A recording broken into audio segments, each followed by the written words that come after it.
Hey, Mark. What's the team news ahead of the weekend? I'm sure there's bumps and bruises after Wednesday. The boys worked hard the other night. I guess the main one out of that one is Mickey, and he has sort of strained a hamstring. It's not too serious, but probably after the international break for him. The other ones are kind of a bit sore, Romero and Werner, but at the moment, still a chance for the weekend, and Sonny's sort of trained today, so if he gets through training tomorrow, should be okay, and I think that's it. He looked distraught when he came off, Mickey, but given the severity of his last hamstring last season, is it good news in a way that it doesn't sound that serious? Yeah, look, I mean, he was disappointed, obviously. I mean, any time, and I think, he was really looking forward to the game, so, it was a bit emotional. But, look, it's definitely not, sort of not going with a bad one like last time, which kept him out for quite a while. So, he'll work hard, and like I said, good thing is we've got the international break in there. That's an extra 2 weeks for us, so hopefully it means he doesn't miss too much football. It's a strong-looking League Cup quarter-final. It's all Premier League teams left. United, glamour quarter-final. Your reaction to the draw and to new manager Ruben Amorim's appointment? Yeah, good draw in terms of, it's a home game, which I think, for all clubs is I guess, welcome, because it's not going to be an easy game, whoever you're playing. So having it at home is great for us. He said, against a big club in United, so it'll be a really good fixture. But you expect that sort of quarter-final, semi-final stage of any competition. And, Ollie just heard that Ruben's been appointed, so he'll have his feet firmly under the desk by then, and looking forward to meeting him. Great night Wednesday for the fans. There's been some real highs, and there's been disappointing performances. Like Palace might be your most disappointing this season, but is that to be expected as this squad evolves over the last 15 months?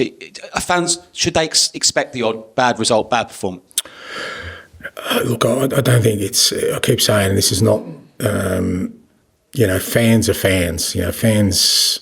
There isn't a fan around the world that doesn't want their team to always be playing well. So what we have to do, as I said before the game and after the game, is just stay really focused on continuing to evolve into the team we want to be. And at the moment, we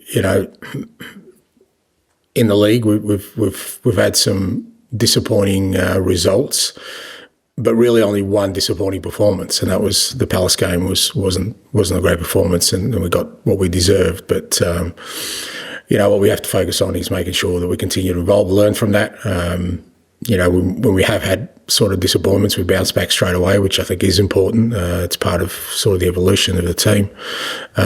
But it's not going to be a smooth ride. But within that, we don't want to have too many times where we're not playing the kind of football we want to. I mean, that's always the benchmark for us. That's our measure, and Palace fell well short of that.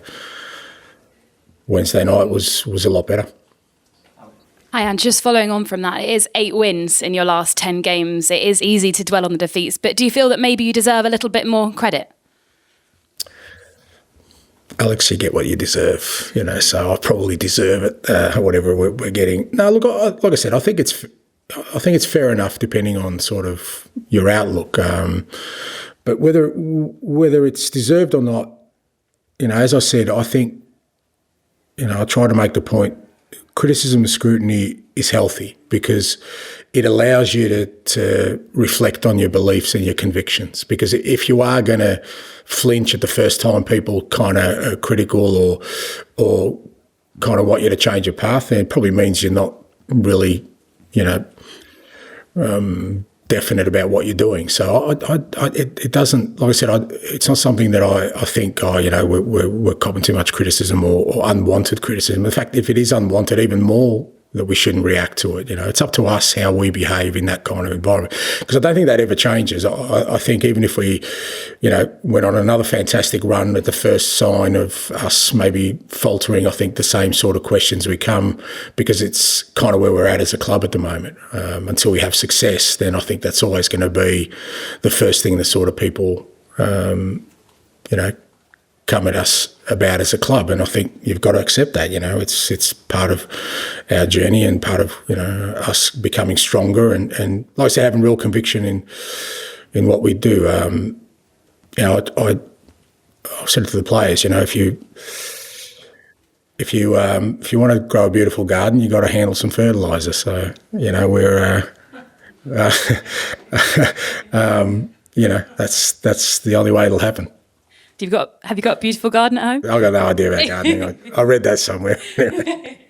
On Aston Villa, then, they've gone from almost getting relegated to Champions League football in really such a short period of time. Just how good an appointment was Unai Emery? Yeah, great appointment. But it shouldn't surprise anyone. He was an outstanding manager before he got there. He'd done an outstanding job, and probably another sort of cautionary tale about writing people off, because when he was at Arsenal, people were quick to be dismissive of him. Whilst other people's memories faded, I think when you're a manager and you see other managers going through what he did, it's firmly imprinted in your mind, and just goes to show you, like I said, he was an outstanding manager before he got to Villa. I think they identified somebody who could come in and really bring their football club to the levels they want to, and he's done that. Since he's been there, and they continue to get stronger and challenge, and it'll be a good test for us. I mean, our games against them have been really good last year. We obviously won at their place and played really well, but I thought we played well at our place too. But they got on top of us. They obviously got ahead of us for the Champions League spot last year. So it's a great competition for us. It's his birthday on Sunday. How hopeful are you that you can stop him celebrating with a win? Miserable day for him, I hope. I guess I'm the oldest in the comp, mate, so I'm not going to mention birthdays. I'll let him go. Good luck. Thank you. Ian, please. Hi, Ange. How are you? I'm good.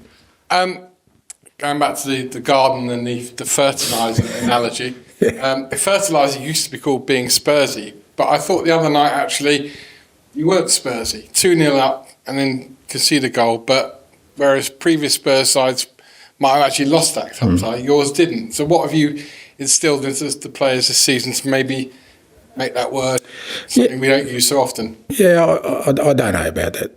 I still think that's something that, that's what I was talking about before. I think people will always kind of, every time we have a stumble, are going to throw at us. And you have, like I said, you have to accept that. Whether you believe you're not that anymore, you have to accept that until you can prove otherwise. I thought the other night was a really strong performance against, a pretty formidable side where, as I said, I think we had to show every aspect of our game. We had to defend well, which I thought we really did, because they didn't really create too many clear-cut opportunities against us, which against City, that's kind of your best possible case of keeping them out, because it's usually the volume of chances that kind of erodes your ability to keep them out. And I still thought we had quality the other way, where we created the best chances of the game. So had a little bit of everything, and it was an unbelievable physical effort from the lads. Even the physical numbers we did after, the amount of running that the boys just had to do. But that's, I think, what you have to do against a team like City if you want to be successful. So there's a lot of positives for us, but again, I said that after the game, we're still the same team that performed poorly against Crystal Palace. Nothing changed in that 3 days apart from us addressing some aspects of our football to stay true to that. And if we don't veer from that, then we'll get to where we want to. So how do you address then going forward the rest of this season, Spurs' inconsistency? By just, like I said, being strong in the way we want to play our football, and we have been. Apart from that Palace game, where I felt we didn't, we didn't really address the challenge in front of us in the way we should. Every other game, I think we've done that. Yes, we lost at Newcastle, but I thought we played well that day. We lost to Brighton, and pretty evident that a poor second half cost us there. But the Palace game was one where we needed to do things close to what we do. So that's all we can do, just keep focusing on what's important to us.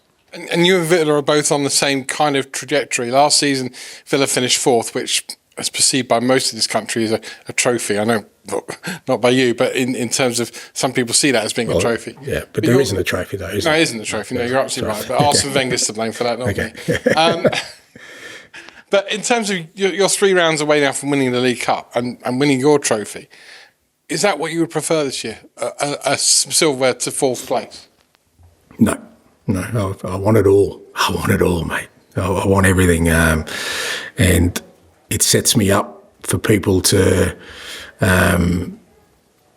maybe ridicule me at the end of the year because I've said I want it all and I fall short of that. But I'll take the biggest bite I can, mate, and see what comes out of it. So we'll see. We'll go for everything. Hi, Ange. Just wanted to check in on Wilson Odobert. Earlier in the week, you said it seemed like he'd had a serious setback. Is there any more information and a potential time? No real time, but it's significant. So he'll be out for, again, because it's a reoccurrence, we're going to have to be a bit conservative. So I'd say sort of similar time frame to his last one, maybe a bit longer, but it's one of those where you don't want to put a time frame on it because it'll really depend on how quickly he kind of heals from it. Just wanted to ask you about Dragusin as well. He's been at the club for nearly a year. What have you been impressed by and what are maybe some of the areas that he needs to improve in? Yeah, look, Radu's been with us, 10 months now, and I think he's been great. You know, we kind of signed him because we saw some really strong attributes in him in terms of, you know, his defending capabilities, his mindset, again, really sort of, you know, unique journey in that, you know, he had to fight hard to get to where he wanted to. So he had all those kind of things I look for. He's still young. And, you know, he's working hard every day on his game, on all aspects of his game. You know, as defenders, defenders tend to get better with age, with experience, the good ones. And, you know, obviously with him and guys like Mickey and Destiny, you know, the reason we signed them at the age they did is that we really believe that in years to come they'll get stronger, and he's doing that every time. You know, he's out there. I think I can see improvement in him. He's really embracing the way we play. It's very different from kind of where he came from. You know, playing so aggressively with our line and defending 1-on-1, but he's embracing that. He's enjoying that, and I thought he was great the other night. I thought not just in his football, but in terms of his presence and his demeanour and. You know, he took some leadership there. Obviously, you know, we lost 2 of our back 4 during the game, you know, with Mickey going down, then Kuti out. So, you know, him and he had Archie next to him who's 18, and I thought he really stood up in that time just to make sure that with those disruptions we kind of maintained our organisation. And, I thought he was really good the other night. Finish your section with George, please. Hi, Ange. This match last season, the home game with Villa, I think was the first time we saw Kulusevski as kind of the number 10 in that sort of number 8 role as well. Was that a good reference point for this season when you were thinking about pushing him into that? Because he was really good, wasn't he, I think, in that Aston Villa game last season? Yeah, some of it. I mean, it was a bit, you know, a little bit of just discovery, you know, just trying things. And, he always looked like he had the attributes that he could play inside, but unless you do that, you're not really sure. And as I said, I think as much as I wanted to play him out on the wing, the way we played I don't think it suited his personality more than anything else, because I kept saying, I think Decky loves to be involved in the game. You know, he loves to, like, his running capacity is ridiculous and he wants to be involved all the time. And when you play wing in our sort of setup, there's a lot of times where the discipline of it is not being involved, you know, and I think he struggled with that as much as he was trying to. So, like I said, you know, it's through discovery that, you know, he's ended up in the area probably where he's most suited in our football. And he's growing enormously in that, you know, he's improving all the time. Like I said, I think he was disappointed with, you know, his performance at Palace as well. And again, that's part of that journey of him kind of understanding why things didn't click at Palace, and he was back to his best on Wednesday night. Just, you know, when you have that sort of running capacity and you add the quality that he has, it's a hell of a weapon, and you know, it's one we can certainly benefit from. And just funny for me, it was a really special atmosphere on Wednesday, and it feels like sort of Tottenham Hotspur Stadium is turning into a fortress, and obviously your teams have always been associated with home wins. You come in with that record. How sort of pleased are you with the home form? Yeah, it's been strong. It has to be. And the supporters play a big part in that. I thought they were brilliant on Wednesday night, and that's part of it, because if they can generate that energy in the stadium, the players certainly feed off it, and I think it makes oppositions uncomfortable, particularly with the way we play, because we want to be at the opposition all the time, and if the crowd's up as well, it gives the opposition that sense that they can never sort of get composed or recover. So it's a big part of it, and hopefully we continue to grow. Of course, we've got to give our supporters a reason to make that atmosphere. But I think when it goes hand in hand like it did on Wednesday night, it's a great place to be, and it certainly can help us in terms of again becoming the football team we want to.